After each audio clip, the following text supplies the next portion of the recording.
আমি মাকে খুশি করতে গেলে বউ নারাজ, বউকে খুশি করতে গেলে মা নারাজ। কিন্তু আমি একজন মানুষ, কোন দিকে যাব?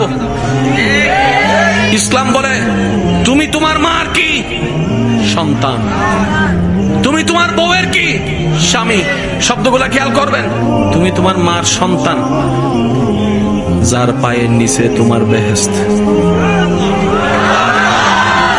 তুমি তোমার মায়ের পায়ের নিচে। তুমি তোমার বউয়ের কি? স্বামী। স্বামী মানে অভিভাবক। অভিভাবক কি নিচে না উপরে? মায়ের পায়ের নিচে তুমি, আর বউ তোমাকে মাথার উপর রেখেছে, কারণ তুমি বউয়ের অভিভাবক। তো উপরওয়ালা তো নিচের ওয়ালার মতো হয় না, নিচের ওয়ালা তো উপরওয়ালার মতো হয় না। এবার সে বলে আমি করবো কি? বলে যে শুনো, তুমি মাকে মাথায় রাখো, বউকে বুকে রাখো।